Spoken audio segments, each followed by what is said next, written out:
जीवन में विवेक आना चाहिए। क्या खाएं, कब खाएं, कैसे खाएं, इसका विवेक नहीं होगा तो रोगी, तंदुरुस्त आदमी भी रोगी हो जाएगा। अगर विवेक है तो रोगी आदमी भी तंदुरुस्त हो जाएगा, उपवास करेगा, नियम करेगा, आसानी से तंदुरुस्त हो जाएगा। तो सत्संग से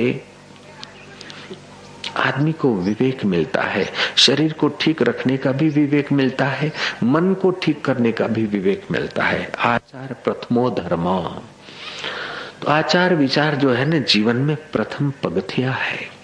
तो जो सत्संग में जाता है उसके जीवन में वैराग्य आता है, विवेक से वैराग्य आता है। वैराग्य 4 प्रकार का होता है। पहले तो उसके दो भाग होते हैं। एक होता है पर वैराग्य और दूसरा होता है अपर वैराग्य।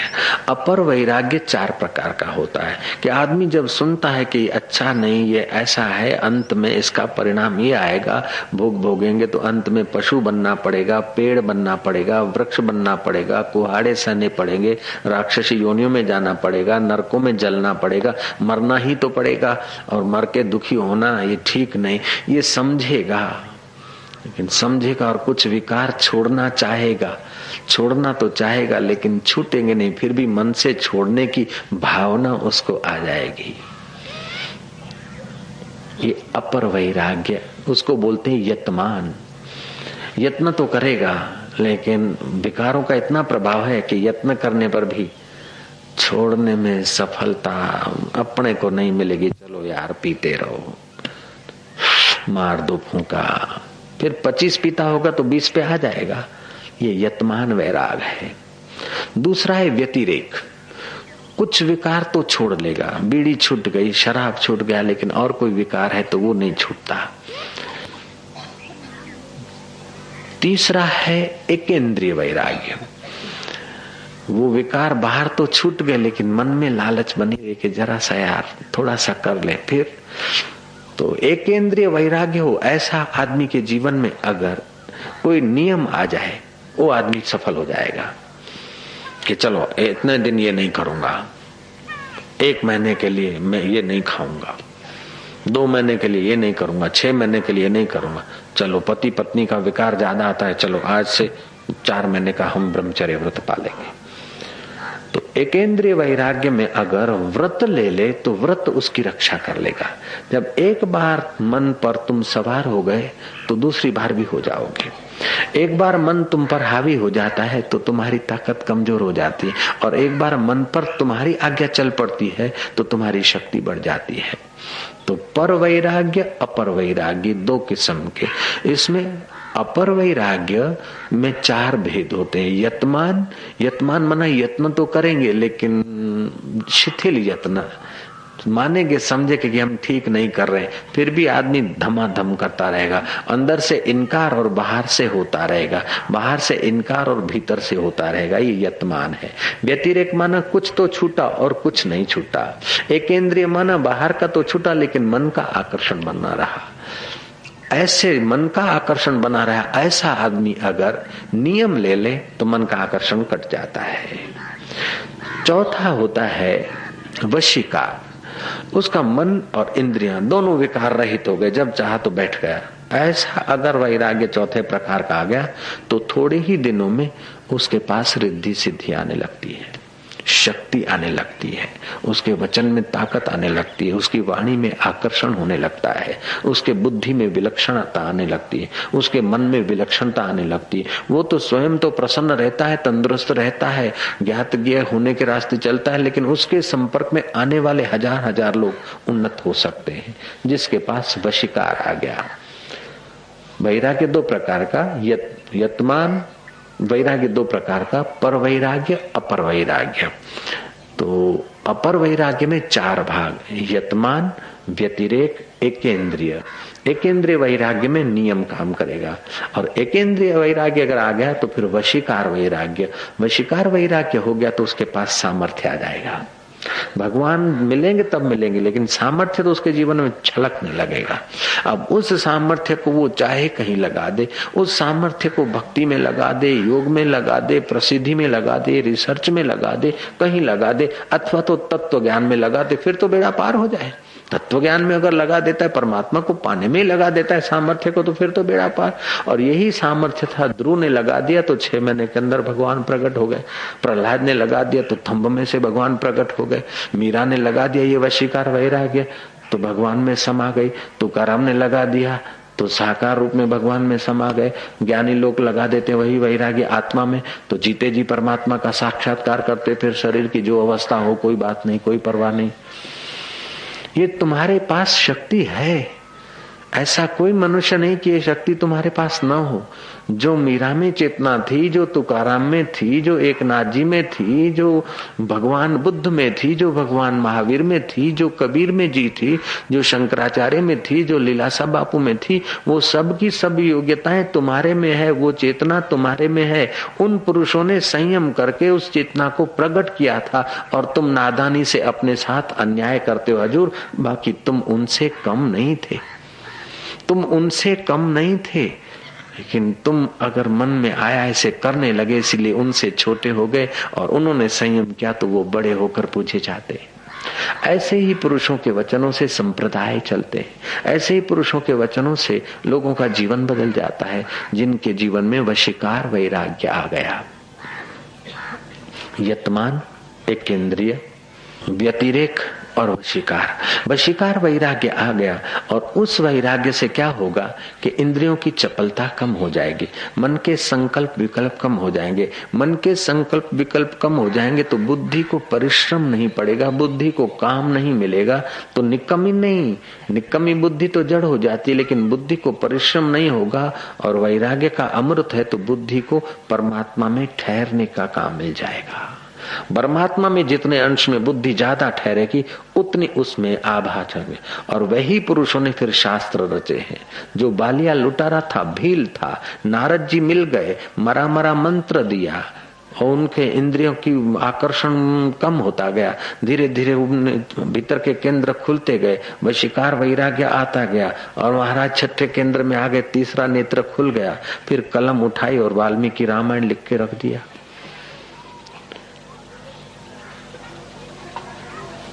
धन्ना जाट को सील बट्टा दिया कि नहाकर निल्हाइयो, खिलाकर खाइयो, स्नान करके फिर तू नहाकर फिर इस ठाकुर जी को नहलाना। था तो पत्थर, सील बट्टा था, पंडित जी ने दे दिया जान छुड़ाने के लिए। धन्ना जाट ने कथा सुनी, कथा भागवत सप्ताह पूरी हो गई।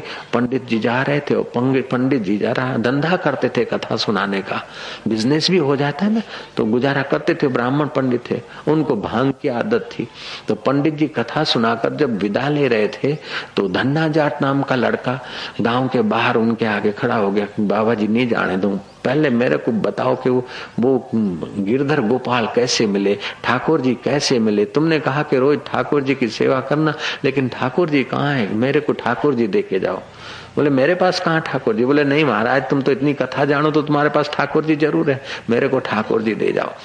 अब धन्ना जाट वो लड़का था, हठ ले ली उसने, पंडित जी के पैर पकड़े आजी जी की। पंडित जी ने जान छुड़ाने के लिए वो भांग घोटने का जो सिलबट्टा होता है, भांग घोटने का, जैसे तुम चटनी घोटोगे ऐसे भांग घोटने का छोटा सा सिलबट्टा था, वो दे दिया। बोले ये है ठाकुर जी।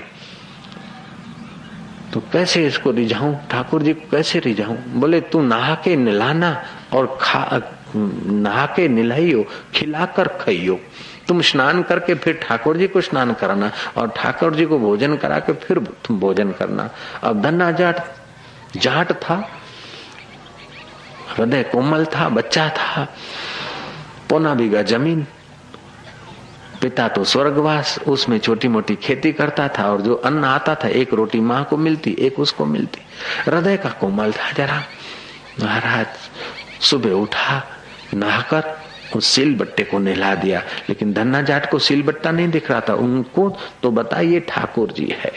ठाकुर जी तो इधर उधर के खेल कूद के या खेत पे जाने के विचार रुक गए। ठाकुर जी है, ठाकुर जी है, ठाकुर जी है। तो यतमान, व्यतिरेक, एकेंद्रिय वैराग्य बढ़ा और ठाक नहला कर ठाकुर जी के आगे भोजन रख दिया। ठाकुर जी खा लो खा लो, फिर आंख खोलता है, अभी नहीं आए, फिर खा लो खा लो खा लो खा लो, अभी नहीं आए, आंखें बंद करा, खा लो खा लो। तो आंखों के द्वारा जो संसार घुसता है या आंखें जो इधर उधर मन को भटकाती, वो रोकना हो गया। ठाकुर जी खाए तो और चिंतन छूट गया, तो इससे उसका मन केंद्रित हो गया। एक दिन हुआ ठाकुर जी आए नहीं, धन्ना जाट ने सोचा कि ठाकुर जी तुम पंडित जी के पास तो खूब रोटी खाओ, वो तो पंडित महाराज को तो खूब दान दक्षिणा मिले, वो तो विद्वान है, वो तो तुमको खीर पूड़ी खिलावे, मेरी सूखी रोटी तुम नहीं खाओ, लेकिन थाव को रोटी खिला के ही खाऊंगा। आज नहीं आओगे तो कल आओगे, जाओगे कहाँ। दूसरे दिन माँ ने एक रोटी दी, वो बासी रोटी तो फेंक दी, फिर ताजी रोटी के, आज तो अच्छी रोटी है, ताजी रोटी है, देखो प्याज भी दे रहा हूँ, थोड़ा सा चटनी भी दे रहा हूँ, अब तो आ जाओ, मेरे पास तो खीर नहीं, मैं काहे करूँ, आ जाओ मेरे ठाकुर जी ठाकुर जी। दूसरा दिन हुआ, रोटी पड़ी रही। गुरु महाराज ने तो कहा था, आज्ञा दिया था कि नहाकर नहलाइयो और खिलाकर खाइयो। नहाकर तो नहलाता हूं, लेकिन अब ये खाए तब मैं खाऊं क्या। नियम ले लिया कि इनको खिलाकर फिर खाऊंगा। महाराज तीसरा दिन हो गया तो ठाकुर जी नहीं आए। चौथा दिन हुआ, अब रोटी नहीं खा रहे। पांचवा दिन हो गया, अनशन हो गया, उपवास हो गया। छठा दिन हुआ, धन्ना जाट सोचता है कि ये क्या है, तुम अगर नहीं आते हो, नहीं खाते तो मैं भूखा मर जाऊंगा, मैं भूखा मर जाऊं, इससे तो तुम्हारे चरणों में अभी पड़ जाऊंगे। धन्ना जाट 7वें दिन आ गए अपनी जटेती पर। अनपढ़ा जाट पढ़ा जैसा, पढ़ा जाट खुदा जैसा, माथे आई टाट टगी आयो जाट। कहावत है, जाट कोई कम नहीं, उसके खून में होता है। जब टगी आवे, माथे आई टाट टगी आयो जाट। चुरा निकाला कि अब अगर तुम मेरे को भूखा मार मार के ऐसे रोटी नहीं खाओगे, तुम नहीं खाओगे, तो फिर मेरे पेट में तो कुछ नहीं होगा, मेरे पेट में अन्न नहीं तो छुरा भोंक लूं और क्या करूं। ईमानदारी से निकाला, सच्चे हृदय से कि बस अब मर जाऊं, अब बस सदा सदा के लिए तेरे साथ आ जाऊं। जो छुरा निकाला तो उस सिल बट्टे में से भगवान प्रकट हुए। हाथ पकड़ा के, क्या कर रहा है, देरी हो गई, जरा मैं खा लेता हूँ। ठाकुर जी खाने लगे। बोले काय कर रहे हो, आधा तो मेरे लिए रखो, ये काय कर रहे हो तुम। बोले क्यों, तुम दूसरी खा लेना। बोले नहीं, मेरे हिस्से में एक रोटी आती है, एक माँ के हिस्से में, एक मेरे हिस्से में, पौना बीघा जमीन है। तो बोले कि ज्यादा दूसरे की जमीन क्यों नहीं बोते। बोले दूसरे की जमीन बोए तो काम कौन करे, इतना अकेला थक जाता हूँ। तो फिर नौकर रख लो। बोले नौकर, पैसा के बिना कैसे नौकर मिले, आधी रोटी खिलाऊं और कोई काम करे तो मैं नौकर रखूं।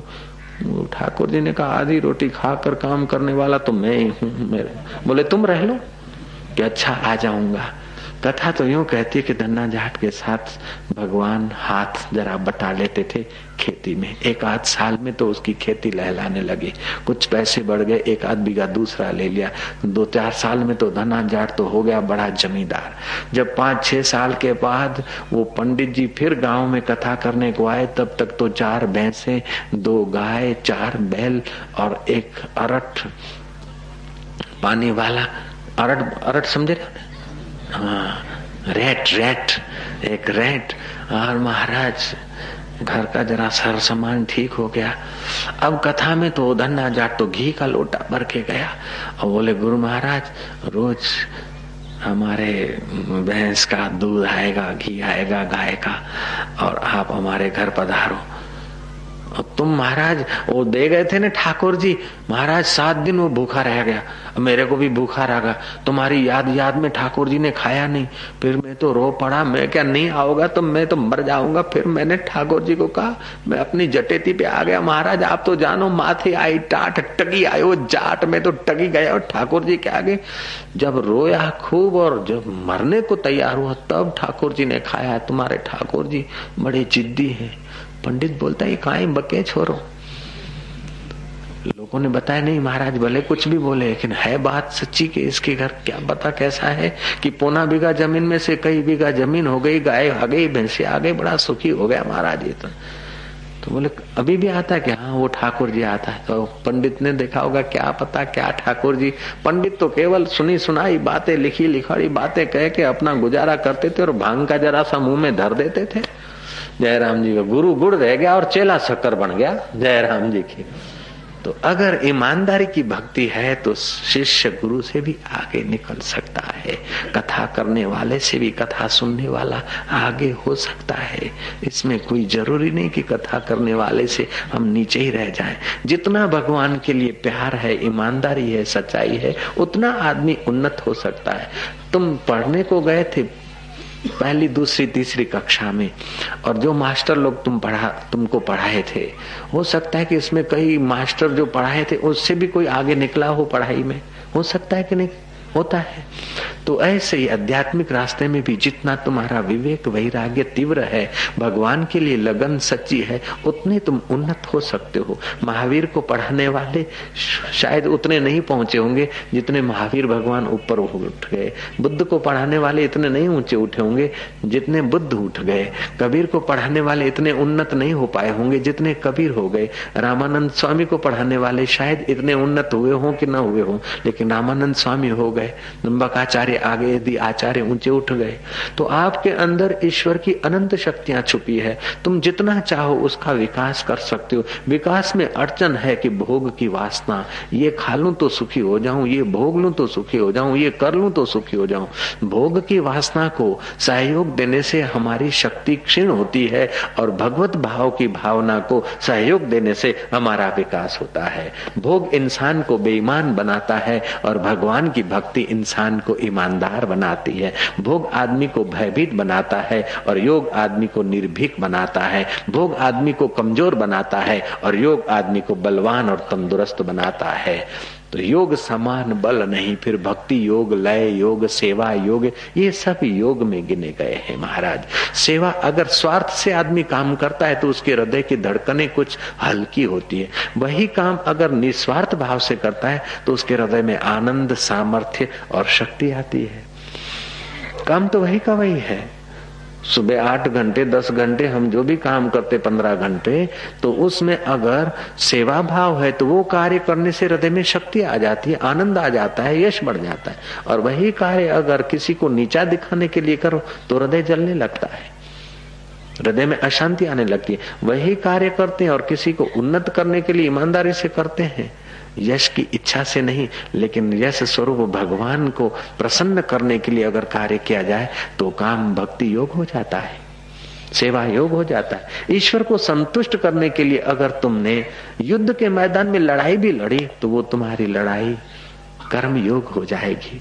ईश्वर को रिझाने के लिए तुमने जो भी काम किया, तो तुम जो काम करते हो पहले हृदय को पूछो कि इससे मेरे अंतर्यामी परमात्मा संतुष्ट होंगे कि नहीं। ये काम करने से मेरा ठाकुर जी राजी होगा कि नाराज होगा। दूसरों के दोष न देखो, तुम्हारे संपर्क में आ जाए उसके दिल को आनंद कैसे मिले, उसकी प्रसन्नता कैसे बढ़े, उसकी भक्ति कैसे बढ़े, उसका योग कैसे बढ़े, उसका जीवन उन्नत कैसे हो। दूसरों की उन्नति का विचार करोगे तो तुम्हारा हृदय उन्नत होगा, और दूसरों को गिराने का विचार करोगे तो तुम्हारा हृदय ऐसा हो जाएगा। इसलिए कृपा करके कभी भी हल्का विचार नहीं करना चाहिए। चाहे सामने वाले में 1000 गलती हो, लेकिन एक सद्गुण भी तो होगा। उसका सद्गुण देखकर तुम राजी हो और उसके सद्गुण की प्रशंसा करो, तो हो सकता है कि उसके सद्गुण बढ़ते जाएं, दोष निकलते जाएं। तुम बच्चे के दोष बार बार बताओ, कुटुंबी को अपना दोष बार बार बताओ, अपने हरीफ को बार बार उसके दोष गाते रहो, तो हरीफ का हानि होता है, तुम्हारा भी हानि होता है। लेकिन हरीफ के हृदय में भी तुम्हारे लिए प्यार पैदा हो जाए, ऐसा हरीफ के मित्र के आगे तुम हरीफ की प्रशंसा करो। समझो तुम्हारा और उसका नहीं बनता है, तुम्हारा और बहू का नहीं बनता है, सासू और बहू का नहीं बनता है, देरानी जेठानी का नहीं बनता है। तो जेठानी देरानी से लड़ती है तो देरानी को क्या करना चाहिए कि पड़ोस में जाए जहाँ जेठानी जाती आती, उनको कहे कि मेरी जेठानी तो बहुत अच्छी है, मेरा तो खूब ख्याल रखती है, मेरी थोड़ी सी गलती होती है ना तो मेरे को अपना समझ के मेरे को डांटती है, मेरी जेठानी तो देवता है। और ऐसा जाके तुम प्रशंसा करो तो देर सबेर देर जेठानी सुनेगी कि ये तो मेरी प्रशंसा कर रही है, उसका क्रोध कम हो जाएगा और तुम्हारा उसके हृदय पर विजय हो जाएगा। तुम जाके बोलोगे मेरी रौन जेठानी ऐसी है, रौन जेठानी ऐसी है, वो है, तो वो जो सुनने वाली मसाला मिला के सुनाएगी, तुम्हारे घर में आग पैदा हो जाएगी। आए थे तो भजन करने को, आए थे हरि भजन करने को, ओटन लागे कपास, आए थे मनुष्य जन्म से मुक्त होने को, और वही कर रहे हैं जो लालिया मोतिया कालिया भौं भौं भौं भौं भौं भौं एक दूसरा को काट रहे हैं। आए थे मनुष्य जन्म को सफल करने के लिए, लेकिन राग से, द्वेष से, भय से, चिंता से एक दूसरे को नीचा गिराने के चक्कर में हम पिसते रहे, कोलू की बैल की नाई घूमते रहे। तो धन्ना जाट को भगवान मिले हैं ऐसा पंडित को विश्वास नहीं आया। बोला अच्छा जो तेरे खेत में मदद कराने को आता है ना, ठाकुर जी है, ठीक है, ले आना उसको। धन्ना जाट ने दूसरे दिन ठाकुर जी को कहा कि जिसकी कृपा से मैं तुम्हारी पूजा कर पाया वो पंडित जी गांव में आ गए हैं, तो अपन दोनों कथा में चलांगा। अब उसको पता नहीं कि ठाकुर जी हैं। तो उसने बोला कथा में तो तू जरूर जाना, मैं नहीं आऊंगा। बोले पंडित जी आपको मिलना चाहते हैं। बोले पंडित जी तो मिलना चाहते लेकिन मैं नहीं मिलना चाहता हूँ। उसके पास कोई वैराग्य नहीं, कोई विवेक नहीं, वो खाली थोथी बातें हैं। जयराम जी की थोथी बातों से लोग भले रिझ जाए, तुम्हारी पत्नी भले राजी हो जाए, तुम्हारा पड़ोसी भले राजी हो जाए, तुम्हारे संपर्क में आने वाले लोग भले राजी हो जाए, लेकिन थोथी बातों से वो यार राजी नहीं होता है। उसको राजी करना है तो दिल की बातों से उसको रिझाओ, फिर चाहे तुम्हारे पास शब्दकोश हो चाहे ना। नारायण नारायण नारायण। महाराज ठाकुर जी नहीं आए। धन्ना जाट से पूछा कि नहीं आए। बोले महाराज वो तो बोलता है मैं नहीं आऊंगा। बोले तुम ले आ, तभी मैं तेरे घर आऊंगा। दूसरे दिन धन्ना जाट ने आग्रह किया कि चलो। बोले उधर का आग्रह करेगा ना तो मैं तेरे खेत में काम करने नहीं आऊंगा, और घर में जो रोटी खिलाता ना वो रोटी भी नहीं खाने आऊंगा, पंडित के पास में नहीं चलूंगा। बोले ऐसा की नाराजी? बोले नाराजी नहीं, आदमी का जब संयम बढ़ता है, मेरे लिए पुकार बढ़ती है, वहीं मैं जाता हूँ। बाकी ही दिखावे के लिए जो मेरे लिए करते हैं उनके पास मैं कभी नहीं जाता हूँ। तो बोले मैं तो हाथ पकड़ के तुमको ले जाऊंगा। बोले तो हाथ पकड़ के ले जाएगा, लेकिन मैं हाथ छुड़ाना भी जानता हूँ। जयराम जी की। धन्ना जाट ने जाकर कहा कि ठाकुर जी तो बोलते मैं नहीं आऊंगा, और हाथ पकड़ के ले जाएगा तो मैं हाथ छोड़ा के भाग जाऊंगा, फिर मेरे पास कभी नहीं आएंगे। अब पंडित जी काहे करूं? पंडित जी सोचे कि ऐसा ठाकुर जी। अब धन्ना जाट के बार बार दर्शन करने से पंडित जी के कर्म कट गए, पाप कटा है, और ठाकुर जी के लिए प्यास पैदा हुई। वो भांग पीते थे, भांग खाते थे और कुछ नशा करते थे, इससे तो पाप होता ही है कि तो पवित्र आदमी का दर्शन करने से पाप कटता है।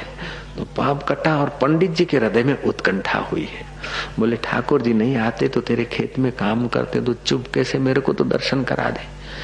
ठाकुर जी को बताना नहीं तो अंतर्धान हो जाएंगे, भाग जाएंगे। महाराज एकादशी का दिन तय हुआ है और ठाकुर जी तो आए खेत पे।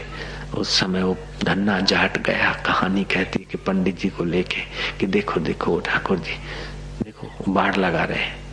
बोले बाढ़ थुरिया तो लग रहा है लेकिन आदमी तो नहीं दिख रहा है। बोले थुरिया दिख रहा है, वो लगाने वाला नहीं दिख रहा है। बोले नहीं, शास्त्र कहता है ऐसे ही काम तो दिख रहा है लेकिन हाथ शरीर तो दिख रहा है, शरीर को चलाने वाला कहाँ दिख रहा है। ये भी थुरिया दिख रहे हैं लेकिन थुरिया को लगाने वाला कहाँ दिख रहा है। ये हाथ दिख रहे हैं, पैर दिख रहे हैं, बोलना दिख रहा है, लेकिन जो बुलवा रहा है वो कटे दिखे।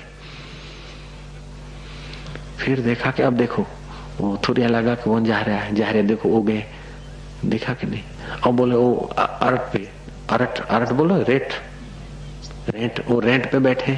बोले रेंट तो घूम रहा है, रस्सा भी रेंट को होश हो रहा है, लेकिन वो रस्सा चलाने खींचने वाला नहीं दिख रहा है। ऐसे ही अपने हृदय में भी तो इंद्रियों के रस्से खींचने वाला नहीं दिखता है। इंद्रिय रूपी रस्से दिख रहे हैं, हाथ ये कर रहे हैं, वो कर दिया, लेकिन वो तो नहीं दिख रहा है। इसीलिए तो उस परमात्मा का नाम अंतर्यामी है। बोले नहीं दिख रहा है ठाकुर जी, वो बैठे, वो रेंट पे बैठे, अरट पे बैठे, देखो देखो। बोले हमको तो नहीं दिखते। चलो पंडित जी नजीक जाते हैं, और नजीक जाते तो ठाकुर जी कुएं में जंप मार दी। वो देखो ठाकुर जी कुएं में तैर रहे, पानी में तैर रहे। वो देखो, बोले पानी तो हिल रहा है लेकिन हिलाने वाला नहीं दिख रहा है। ऐसे अपना हृदय तो हिल रहा है, हिलाने वाला कटे दिखेगा। पंडित जी को पश्चाताप हुआ कि मैं तो पोथी पढ़ जग मुआ, पंडित भया न कोई, ढाई अक्षर प्रेम कहा, पढ़े सो पंडित होई। धन्ना तू पंडित है, मैं पंडित नहीं, तू सच्चा पंडित भैया, तू सच्चा भक्त है। धन्ना भगवान के दर्शन तो नहीं हुए लेकिन भगवान के भक्त के दर्शन भी दिल को पवित्र करते। पंडित का अभिमान गलित हुआ है। पंडित ने चरण पकड़े हैं अपने धन्ना जाट के। अरे अनपढ़ धन्ना जाट जिसके हृदय में भगवान की भक्ति प्रकट हुई है, वो शास्त्री पढ़े हुए पंडित जी उनके पैर पकड़ के अपना भाग्य संवार लेते हैं। भगवान की भक्ति का ऐसा महात्म है। जब धन्ना जाट के चरणों पर पंडित ने सिर रखा है, पंडित जी का हृदय पवित्र हुआ है, ठाकुर जी का हृदय पिघला है। धन्ना जाट बोलते देखो देखो वो ठाकुर जी बोले कुछ प्रकाश प्रकाश दिखाई दे रहा है। अगर प्रकाश भी दिखाई दे तो समझ लेना कि तुम्हारी साधना कुछ हुई है। यतमान व्यतिरेक एकेंद्रीय वैराग्य आ जाए तो फिर तुम्हारे जीवन में जब तुम बैठोगे ध्यान करोगे तुम्हें प्रकाश दिखेगा। ध्यान करके तुम अगर पीछे का चिंतन करोगे तो तुम्हारा भूतकाल कई जन्मों में कहाँ कहाँ थे ये भी तुम्हें दिख सकता है। ध्यान के द्वारा तुम्हारे स्वभाव में मधुरता आ सकती है और ध्यान करते करते तुम ऐसी ऊंचाइयों को सर करते जाओगे कि प्रकृति तुम्हारे आगे रहस्य खुला करने लग जाएगी। तुम मानो तुम चाहते हो कि ये छोड़ना है, विकार छोड़ना नहीं छूटता, तो तुम्हारे जीवन में थोड़ा कोई नियम ले लो। उस नियम के बल से धीरे धीरे विकारों में से तुम्हारी जान छूटती रहेगी, तुम्हारा पुण्य बढ़ता रहेगा। और जो जो पुण्य बढ़ता रहेगा, सत्कर्म में समय को लगाओगे, सत चिंतन में समय को लगाओगे, सत प्रवृत्ति में समय को लगाओगे, तो तुम अंदर से उन्नत होते जाओगे और तुम्हारे गिराने वाले संस्कार कम होते जाएंगे, चढ़ाने वाले संस्कार बढ़ते जाएंगे।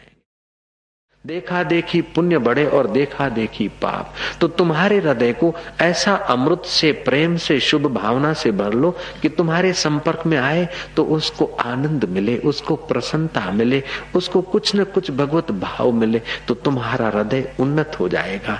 तुम्हारे संपर्क में आने वाले के कान में कभी जहर मत उड़ेलो। शक्कर खिला शक्कर मिले, टक्कर खिला टक्कर मिले, नेकी का बदला नेक है, भलाई का बदला भलाई। तो ययाति राजा खूब भोग भोगे थे। भोग भोगते भोगते इंद्रियां शिथिल हो गई। जो ज्यादा आदमी भोगी होता है ना, उसकी इंद्रियां जल्दी शिथिल हो जाती है। ज्यादा आदमी मीठा खाता है तो डायबिटीज के इंजेक्शन के लिए तैयार रहना पड़ता है। ज्यादा चलचित्र देखता है तो आंखों को जल्दी चश्मे आ जाते हैं। ज्यादा कोई भी भोग भोगा तो इंद्रियों की शक्ति क्षीण हो जाती है। इंद्रियों की शक्ति तो क्षीण हो जाती है, लेकिन भोग की वासना क्षीण नहीं होती। हम बूढ़े हुए लेकिन हमारी इच्छाएं बुढ़ी थोड़ी हुई, इच्छाएं तो और जोर पकड़ती है। अब सुनने की इच्छा है और कान बहरे हो गए, वो आदमी कितना दुखी। तो काम विकार की इच्छाएं हैं और इंद्रियां शिथिल हो गई तो कितना आदमी लाचार।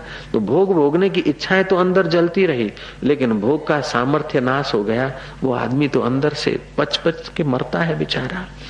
महाराज ययाति ने देखा अब क्या करूं। ययाति ने अपने पुरु नाम के पुत्र को बुलाया और कहा कि बेटा, मेरी अभी संसार के सुख भोगने की इच्छा पूरी नहीं हुई। बड़े लड़के को कहा, बड़े ने इनकार कर दिया। बिचले लड़के को कहा, उसने इनकार कर दिया। अब तीसरे लड़के को कहा, वो मान गया। बोले पिताजी ठीक है, मेरी जवानी आपको अर्पण करता हूँ और आपका बुढ़ापा मैं ले लेता हूँ। तो ययाति ने अपना बुढ़ापा पुत्र को दे दिया, तीसरे पुत्र को। जवानी ले ली और खूब भोग भोगे, खूब भोग भोगे। लेकिन भोग भोगने से भोग की वासना मिटती नहीं। भोग की वासना बेवकूफी से पैदा होती है और परिश्रम से भोग की वस्तु भोगता है, और विवेक करे तो वासना मिटती है। ययाति राजा के जीवन में विवेक का दीपक जगा है। जिसके जीवन में विवेक का दीपक जगे तो समझो कि तुम्हारे पुण्य कर्मों ने फल दे दिया है। तुमने कोई ऐसा अच्छा कर्म किया जो उस परमात्मा को पसंद पड़ गया, इसलिए तुम्हारे हृदय में विवेक रूपी दूत आया है। तुम्हारे हृदय में विवेक का दिया जगा है। नहीं तो आदमी मरते मरते मर जाता है लेकिन दुराचार नहीं छोड़ता है। अगर विवेक आ गया कथा में जाने का, विवेक आ गया संयम करने का, विवेक आ गया परमात्मा को पाने का, तो तुम पक्की बात रखो कि तुम्हारे पर भगवान की कृपा बरसना शुरू हुई है। वो अंतर्यामी परमात्मा तुम्हारे कोई न कोई अच्छे काम पर राजी हो गए जो तुम्हारे हृदय में विवेक जगा है। जब विवेक जगा है तो उसको बढ़ाना, वो और राजी हो जाएगा। ययाति राजा के जीवन में विवेक आया है। विवेक तो आया है, यतमान आया, व्यतिरेक आया, एकेंद्रीय आया, लेकिन जो साक्षात्कार का सुख चाहिए वो अभी नहीं आया। बेटे को अपनी जवानी वापस दे दी, बुढ़ापा लेकर चले गए जंगल में, खूब तप किया है, इंद्रियों को संयम किया है। इंद्रियों का संयम करने से उनमें सामर्थ्य आया है, बुढ़ापे में मरे हैं और स्वर्ग का सुख उनको प्राप्त हुआ है। ययाति राजा स्वर्ग में गए, लेकिन साधारण आदमी जैसे स्वर्ग सुख भोगता है, ययाति राजा ऐसा स्वर्ग सुख नहीं भोगते। ययाति राजा और उन्नत स्वर्ग सुख भोगते हैं। जब चाहे तो वो ब्रह्मलोक में भी जा सकते हैं और जब चाहे तो इंद्र के सिंहासन पर बैठकर भी वो अपना स्वर्ग का साम्राज्य निहार सकते हैं। ययाति का इतना पुण्य बढ़ गया। मनुष्य जन्म है, मनुष्य अगर चाहे तो उन्नति भी कर सकता है इतनी तेजी से, और अवनति चाहे तो अवनति भी हो सकती है। पशु गाय झूठ नहीं बोलती और महाराज चिड़िया गाली नहीं देती और पेड़ कहीं डाका नहीं डालता, फिर भी जो जहां है वहीं के वहीं है। मनुष्य झूठ भी बोलता है, गाली भी देता है, डाका भी डालता है, लेकिन ऐसे ही मनुष्य को जब संत मिल जाते हैं, सत्संग मिल जाता है, तो ऐसे ही मनुष्य भगवान को अपने प्यार भरी निगाहों से नचाने की योग्यता भी ले आते हैं, भगवान को अपने घर पैदा करने की योग्यता भी ले आते हैं। भगवान के माई बाप भी मनुष्य ही बन जाता है। मनुष्य के अंदर ऐसी शक्तियां छुपी है। इसीलिए शास्त्र कहता है मनसा सीवति इति मनुष्याः, जो मन से संबंध जोड़ने का सामर्थ्य रखे प्राणी, उसको मनुष्य बोलते हैं। पशु मन से इतना संबंध नहीं जोड़ते। पशु को पता भी नहीं है कि मेरी मौसी है, ये मेरी काकी है, आगे चल के ये उनको पता नहीं कि ये मेरी बहन है, इसलिए सजाती व्यवहार करते हैं। मनुष्य को पता है कि ये मेरी बहन है, ये मेरी माँ है। जब मनुष्य शादी करता है तो शादी में स्त्री की पसंदगी होती है, लेकिन माता की पसंदगी नहीं की जाती। माता तो जो है वही है। ऐसे भोग में पसंदगी की जाती है, भगवान में पसंदगी नहीं की जाती। भगवान तो जैसा है वैसा है, चाहे तो किस रूप का हो, साकार है तो भी हमारा है, निराकार है तो भी हमारा है, महावीर है तो भी हमारा है, बुद्ध है तो भी हमारा है, कबीर है तो भी हमारा है। तू अनेक रूपों में है, तेरा एक रूप थोड़े है। जो लोग भगवान को एक रूप वाला मानते हो, भगवान का ठीक से आदर नहीं कर पाते हैं। एक रूप वाला भगवान, एक रूप जड़ होगा, विनाशी होगा, परिवर्तनशील होगा, खंडित होगा। भगवान एक है, लेकिन इसके रूप अनेक। शरीर तुम्हारा एक और तुम्हारे अंग अनेक, तो क्या भगवान एक, उसके अंग अनेक नहीं हो सकते क्या? जो लोग भगवान को एक देशी मानते हैं, एक मूर्ति में ही मानते हैं, एक धर्म का ही भगवान को मानते हैं, वे भगवान का ठीक से आदर नहीं कर पाते हैं।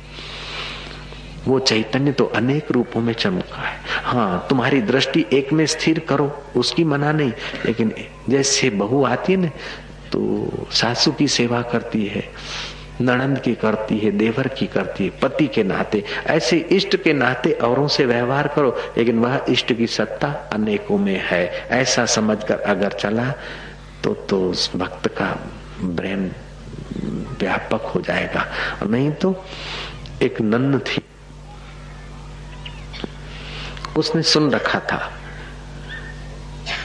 ईसाई नन्न थी, साध्वी थी, उसने सुन रखा था कि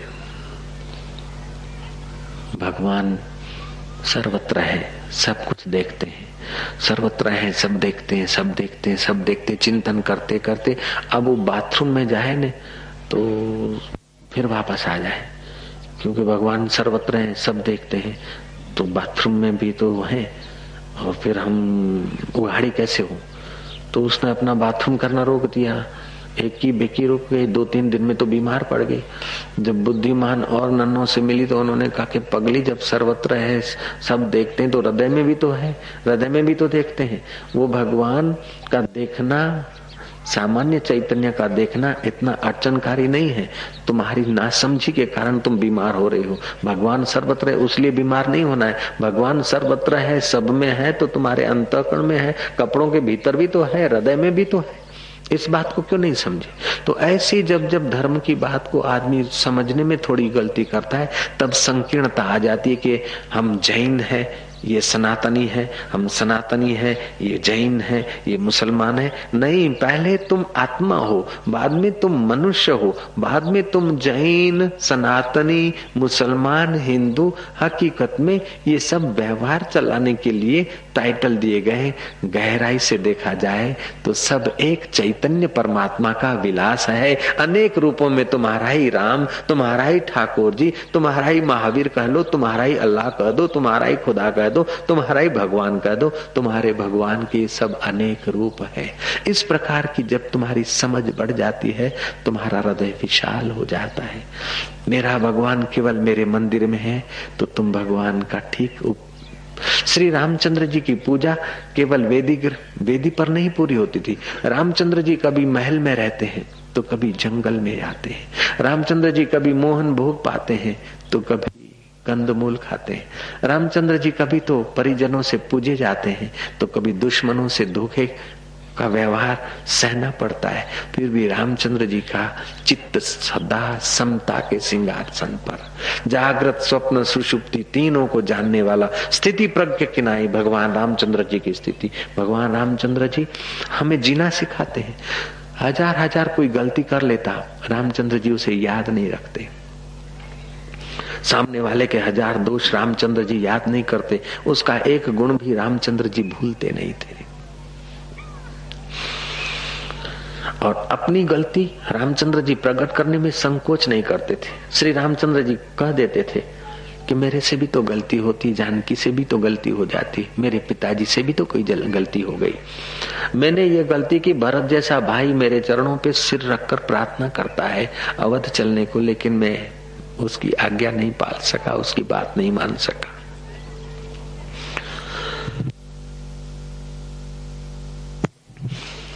तो रामचंद्र जी का दृष्टिकोण इतना समत्व प्रसाद से परिपूर्ण है कि विघ्न बाधा आते हैं, क्रोध का मौका आता है, लेकिन रामचंद्र जी का चित्त वही शांति का अनुभव करता है। जब रावण को मारने का मौका आया और मारना पड़ रहा है, तभी हनुमान जी और देवता लोग चिंतित थे कि ये असुर मरेगा कैसे। ठाकुर जी को तो क्रोध नहीं आता, उड़ा दी तलवार, काट दी, रथ जला दिया, फिर मुस्कुरा रहे हैं कि जहां लंकेश कल आना तैयार होकर। शत्रु को ऐसा मौका दे रहे, तलवार चट, रावण जा रहा है।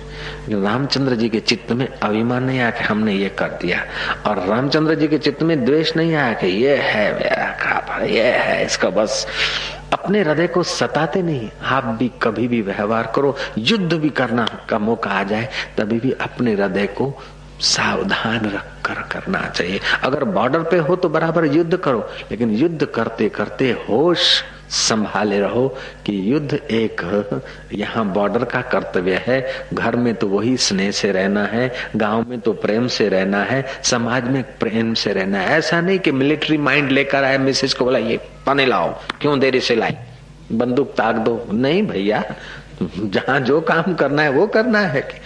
एक माही भगवान के पास मनोती मनाते थे कि ठाकुर जी इतनी बात मेरी जरूर मानना। पूछा कि माही क्यों? बोले मेरी एक बेटी तो मैंने वकील को दे दी है, अब दूसरी बेटी का मांगा आ रहा है। भगवान को कहती हूँ कि मेरी बेटी को जो वकील के साथ बात चल रही है नहीं हुए तो अच्छा है, क्योंकि उसका भाई भी वकील है, दोनों वकील के घर ना जाए। क्यों? कि एक लड़की दुखी है, जब वकील आता है ना, दिमाग तो खूब रखे लेकिन दिल उसके पास नहीं। ये टेबल यहाँ क्यों रखा, व्हाट इज मीनिंग? अरे घर में थोड़े कायदाबाजी चलती है, घर में तो स्नेह से। ये सब्जी आज बनाए, उस किस पॉइंट से आज ये सब्जी बनाए, आप पॉइंट थोड़ी देखनी है, भाई बनी तो बनी। तो कई लोग ज्यादा अक्कल लड़ाकर कुटुंबियों के साथ अकड़ते झकड़ते रहते। वो चाहते कि हम जो चाहे वो हों। कभी तुम्हारे मन की होगी तो कभी पत्नी के मन की होगी, कभी बहू के मन की होगी तो कभी सासू के मन की होगी। एक मन तो नहीं है ना, बाकी के मन जड़ तो नहीं है, बाकी के लोग पत्थर तो नहीं है, मशीन तो नहीं है। मशीन को पहले काम दिया जाता है, मनुष्य को पहले ज्ञान दिया जाता है, और ज्ञान के साथ मनुष्य को प्यार दिया जाता है। मशीन को तो स्विच दबाया जाता है, मनुष्य का स्विच नहीं दबाया जाता है, मनुष्य का तो दिल छलकाया जाता है। जय राम जी की। मनुष्य का दिल छलकाया जाता है। तो तुम्हारे संपर्क में पत्नी आ जाए, पति आ जाए, पुत्र आ जाए, पड़ोसी आ जाए, सनातनी आ जाए, जैन आ जाए, मुसलमान आ जाए, अपना आ जाए, पराया आ जाए। लोग भले तुम्हें अपना पराया माने, लेकिन तुम किसी को अपना पराया नहीं मानना। तुम तो सबको अपने नारायण के, नटखटे नारायण के रूप ही जानना, तो तुम्हारा बेड़ा पार हो जाएगा और तुम्हारे संपर्क में आने वालों का भी दिल खुशहाल हो जाएगा। कथा में ययाति की कह रहा हूं कि ययाति ने खूब भोग भोगे, फिर खूब तप किया। जो आदमी प्राण बल वाला होता है ना, जिधर को जाता है तेजी से जाता है। भोग भी ऐसा तेजी से हुआ, और जब तप किया तो खूब तेजी से व्रत रखे, उपवास करे। वशीकार वैराग्य आ गया। वशीकार वैराग्य तो आ गया, लेकिन पर वैराग्य नहीं आया। मद भक्ति लभते पराम, साक्षात्कार नहीं हुआ, सतगुरु की सानिध्यता नहीं। तप तो किया। तुलसीदास जी कहते, तन सुकाय पिंजर कियो धरे रैन दिन ध्यान, तुलसी मिटे न वासना बिना विचारे, ज्ञान सियावर रामचंद्र की। सुख लेने की वासना नहीं मिटी, तप तो किया। एक इंद्रिय वैराग्य तो आया। तब करके फिर स्वर्ग का सुख भोगने को पहुंच गए। और स्वर्ग का सुख भी ऐसा कि महाराज इंद्र के आसन के ऊपर उसको बैठने का अधिकार। ब्रह्मलोक में जाते थे, देवता लोगों को अच्छा नहीं लगता था। इंद्र भी नहीं चाहते थे कि मृत्यु लोक का भोगी राजा तप के बल से मेरे बराबर बैठे। एक दिन इंद्र ने पूछा कि राजा ययाति, तुमने कैसा तप किया है? और लोग भी तो भजन करते, तप करते हैं, यज्ञ करते, होम हवन करते हैं, दान पुण्य करते हैं, उसके बल से स्वर्ग में आते हैं। लेकिन तुमने ऐसा कौन सा तप किया कि स्वर्ग में भी आ सकते हो, ब्रह्मलोक में भी जा सकते हो और मेरे सिंहासन पर बैठ सकते हो मेरी बराबरी? तुमने कौन सा तप किया है? वाह भाई वाह, जरा पॉल्सन लगा दिया। जब कोई वाह भाई वाह करे तो सावधान हो जाना कि वाह भाई वाह भगवान को कर रहा है, उसकी सत्ता को कर रहा है, मेरे को नहीं कर रहा है। मैं वाह भाई वाह का कोई अधिकारी नहीं। जब तुम्हारे को मान मिले तो मान देने वाले की उदारता है, लेकिन मेरे में गुण है ऐसा मत सोचना। अगर वो मेरे में गुण है या मेरे गुण है ऐसा सोचोगे तो गड़बड़ आ जाएगी। अगर गुण है तो भी उसकी कृपा से है, मेरा क्या होता है? अपना हम क्या लाए थे? एक पानी की बूंद से तो हमारा शरीर बना है। दो मुट्ठी राख की छोड़ के जाएंगे। मैं काहे कर रहा हूं अंदाता? मैं कोई नहीं, तू ही तू है हमारा दाता। अंदाता तू जो थोड़ा खेल है। ययाति को जरा मैं करा दिया कि तुमने इतना कैसा तप किया है, तुम्हारे में ऐसी शक्ति कहां से आई? ब्रह्मलोक में भी जा सकते हो, मेरे आसन पे भी बैठ सकते हो। ययाति तुम अपने तप का बयान करो। ययाति फूल गए। अरे इंद्रदेव, मैंने तो चांद्रायण व्रत रखे, उपवास रखे, निर्जल रहा, नंगे पैर रहा। मैंने ऐसा तप किया कि आज तक कोई मनुष्य नहीं कर सकता। मैंने ऐसा तप किया कि मेरे तप की बराबरी ऋषि मुनि भी नहीं कर सकते। मेरे तप की बराबरी कोई साधु संत भी नहीं कर सकता है। इंद्र ने इतना सुनना था और इंद्र का आवाज कड़ा हो गया कि बस हो गया, बस ययाति तुम्हारे पुण्य नाश हो गए। अपने पुण्यों का आपने मुंह से बयान किया और फिर अनजाने में सबको गिन डाला कि मनुष्य तो नहीं कर सकते, ऋषि मुनि साधु संत हमारी बराबरी नहीं कर सकते। तुमको क्या पता कौन संत कहां तक पहुंचा है? तुमने संत शब्द का अनादर कर दिया है। साधु संत ऋषि मुनि शब्द का तुमने अनादर किया है। तुम्हारे पुण्य नाश हो गए। अब तुम्हें मृत्युलोक में गिराया जाएगा। ययाति तैयार हो जाओ। ययाति को यतमान वैराग्य तो था और बड़ा कि जरा सा वर्णन करने से जो पुण्य नाश हो जाए, ऐसे पुण्यों से भी क्या भय। बोले मुझे जरूर गिरा दो, लेकिन ऐसी जगह गिरा दो कि जहां फिर गिरना और चढ़ना न पड़े। इतनी तो जरूर दया कर दो कि साधु संतों के बीच गिरा दो, जिनकी गैर हाजिरी में कुछ बोलने से भी इतना पुण्य और पाप हो सकता है। मुझे उन्हीं के बीच गिरा दो। इंद्र ने कृपा करके अष्टक, प्रतरदंत, वसुमान, शिबी, चार मुनीश्वर जहां आत्मचर्चा और आत्म ध्यान में जीवन बिताते थे, उस इलाके में इंद्र ने ययाति को गिराया है। ययाति राजा जब गिर रहे हैं स्वर्ग से, तो सूक्ष्म दृष्टि के ज्ञाता प्रतरदंत ने अपने योग बल से वहां उसको ठहरा दिया। जैसे त्रिशंकु को विश्वामित्र ने अपने तपोबल से ठहरा दिया, ऐसे ही ऋषि ने ठहरा दिया कि ययाति तुम तो बड़े तपस्वी थे, बड़े तेजस्वी थे और राजा थे तब बड़े दानी थे, और तुम क्यों गिर रहे हो? हम अपने तपोबल से तुमको फिर भेज सकते हैं। तब ययाति बोलते हैं कि नहीं मुनीश्वर, मुझे आपके बीच गिरने दो। मैंने सुख भोगे हैं, पुण्य का फल भोगा है, लेकिन पुण्य का फल भोगने से फल क्षीण हो जाता है, आदमी गिरता है देर सबेर। अब तो मुझे तुम्हारे पास आने दो और ऐसी विद्या ब्रह्म विद्या पाऊंगा कि बस फिर गिरने चढ़ने से पार हो जाऊं। यतमान व्यतिरेक एकेंद्रिय वैराग्य हो और वो पक्का हो जाए और सत्संग मिल जाए तो पर वैराग्य की प्राप्ति होती है। पर वैराग्य प्राप्त हो गया, गीता में कहा मद भक्ति लभते पराम, जिसको परा भक्ति प्राप्त हो जाती है फिर उसका पतन उत्थान नहीं। वो ऐसी जगह पहुंच जाता है कि जहां जन्म नहीं, मृत्यु नहीं, सुख नहीं, दुख नहीं, लाभ नहीं, हानि नहीं, जीवन नहीं, मौत नहीं, एक रस पर ब्रह्म परमात्मा में व्यापक चैतन्य में मिल जाता है। ययाति राजा ने बाद में आत्मज्ञान पाकर सदा सदा के लिए उस पर ब्रह्म परमात्मा का साक्षात्कार करके अपने जन्म मरण के चक्कर को हटा दिया। तो ये सत्संग से बातें जो जानी जाती है वो बातें बाजार में रुपयों के ढेर ले जाओ तो नहीं मिले। इसलिए जो लोग सत्संग में प्रीति करते समझ लेना कि उनके पुण्य बड़े हैं। तुलसीदास जी कहते हैं स्वल्प पुण्यवताम, तुलसीदास जी कहते हैं तुलसी पूर्व के पाप से हरि चर्चा न सुहाए, जैसे ज्वर के जोर से भूख विदा हो जाए। हृदय को अगर इंद्रियों के विकारों ने घेर रखा है, अति पापी आदमी है तो निम्न वासनाओं को भोगते भोगते सताते सताते अपने जीवन को नाश कर देता है। जिसके पाप क्षीण होते हैं वो सत्संग में रुचि करता है, कुछ संयम में विचार करता है, संयम करने की कोशिश करता है, कुछ उसके जीवन में विवेक वैराग्य का दिया जगमगाता है। सत्संग बार बार करना चाहिए। सत्संग के वचनों को बार बार विचारने से मन पवित्र होता है। आंख के द्वारा संसार के विकार घुसते हैं, कान के द्वारा संसार घुसता है। अब कैसा सुनना इसकी सावधानी रखो, कैसा देखना इसकी सावधानी रखो। अगर ऐसा वैसा दिखाई देता है, वैसा वैसा सुनाई पड़ता है तो ठाकुर जी के रूप को देखो और भगवान के नाम के शब्द को सुनो या तो बोलो। कलयुग में भगवान ने देखा, वेद व्यास जी ने और शास्त्र रचे, नारद जी ने कहा तुमने और शास्त्र तो रचे हैं लेकिन कलयुग का आदमी इन शास्त्रों का अध्ययन करके 8 घंटे समाधि लगाए, ऐसा तो आदमी मिलना कोई कोई विरला करेगा।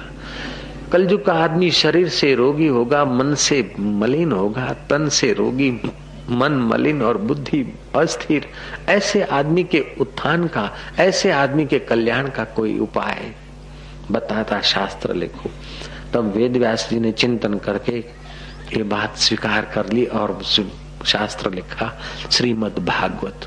भागवत में धर्म, अर्थ, काम और मोक्ष चारों पुरुषार्थ सिद्ध करने की कला है। भागवत एक ऐसा महान ग्रंथ है, इसमें हास्य हो, हंसते खेलते भगवान की भक्ति करते करते आदमी सदगति को पाले, ऐसी व्यवस्था है भागवत की। श्रीमद् भागवत की कथा शुकदेव जी महाराज जब परीक्षित को कहने जा रहे हैं तो आकाश में देवताओं ने विनंती किया कि महाराज तुम भागवत के द्वारा परीक्षित पर जो अपना कृपा प्रसाद बरसाओगे, कथा अमृत जो परीक्षित को पिलाओगे, वो कथा अमृत हमको पिला दो और बदले में हम स्वर्ग का अमृत परीक्षित को दे दे।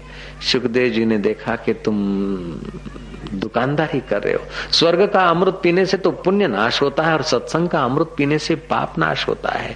स्वर्ग का अमृत पीने से तो अप्सराएं मिलती है और कथा का अमृत पीने से तो अपना आपा परमात्मा मिलता है। तुम कांच का टुकड़ा देकर कोहिनूर लेना चाहते हो। देवता लोग, तुम पर ये कथा का अमृत न बरसेगा, हमारे प्यारे परीक्षित पर कथा का अमृत बरसेगा। परीक्षित कोई साधारण व्यक्ति नहीं है, परीक्षित बहुत बुद्धिमान व्यक्ति था।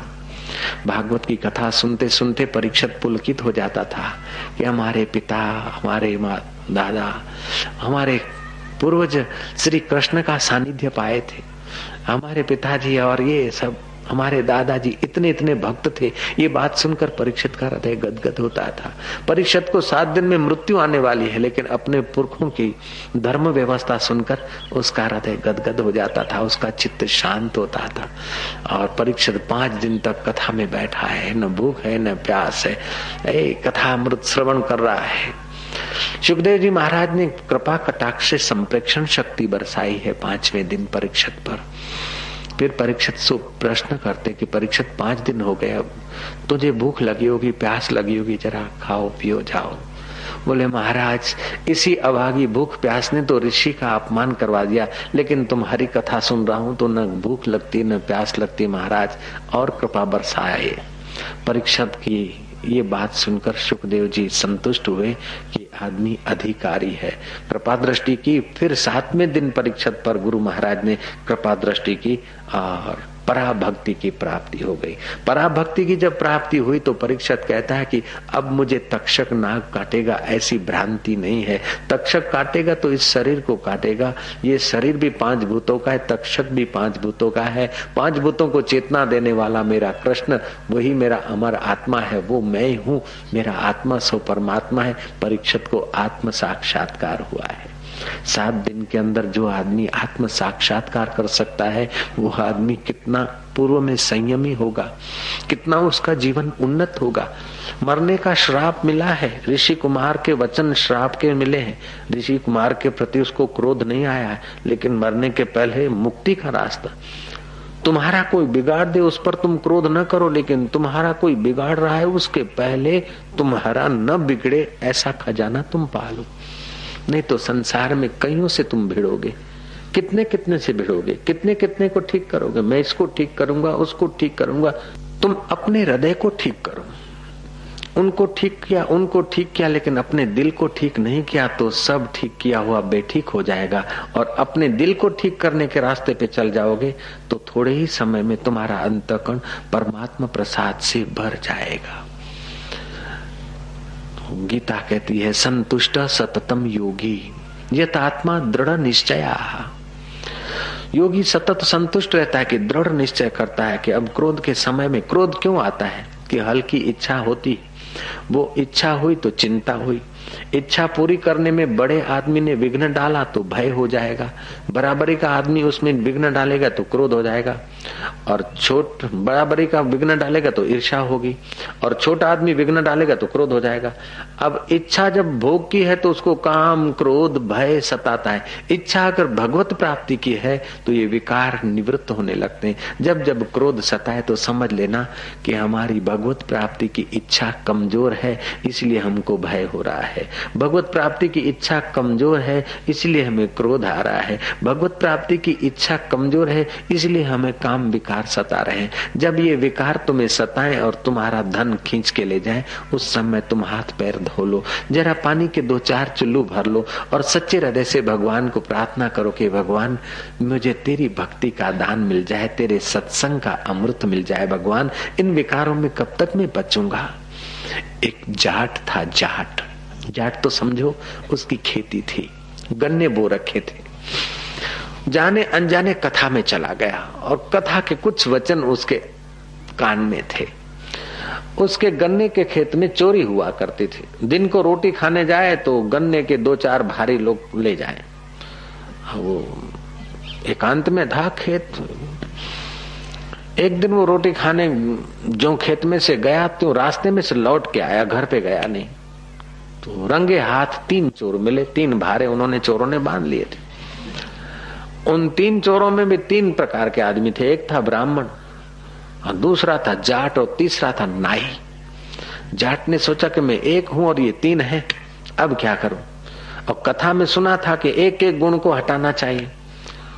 जाट ने ब्राह्मण को नमस्कार किया कि वाह वाह ब्राह्मण देव, मेरे खेत में आपने चरण रखे, आप कहते तो मैं भारा पहुंचवा देता, आपने इतनी तकलीफ लिया। अरे ब्राह्मण महाराज, आप तो मेरे नाती भाई हैं, आप भी जाट मैं भी जाट, लेकिन ये नाई को क्यों रखा साथ में? तुम्हारे साथ ये नाई शोभता है, हजाम बेवकूफ कहीं का। अब 2 को तो अपने पक्ष में कर लिया और नाई को पकड़ लिया, एक थप्पड़ रख दिया और नाई का भारा छीन लिया और भगा दिया नाई को। नाई सोचता है कि मेरे को मिला और वो कुछ बोले नहीं। हे भगवान, उनका भी कुछ कर। जाट बोलता है तू तो जा, फिर वो होगा, तू आगे निकल। नाई को भगा दिया। फिर ब्राह्मण को प्रणाम किया कि वाह वाह ब्राह्मण देव, हमारा खेत पवित्र हो गया, ब्राह्मण आए। लेकिन ये जाट और चोरी करता है जाट। अरे हमारे जटेती का नाक काट दिया तुमने, ये तो कायरों का काम, तो चोरी करता है। उठा के जाट का कान पकड़ के धर दिया, वो भी तो जाट, धर दिया थप्पड़, भगा दिया दूर। जाट सोचता कि बामन का कुछ हो तो अच्छा है, किसान बोलता है तू आगे जा, मन में सोचा तू जा, वो दोनों को भगा दिया।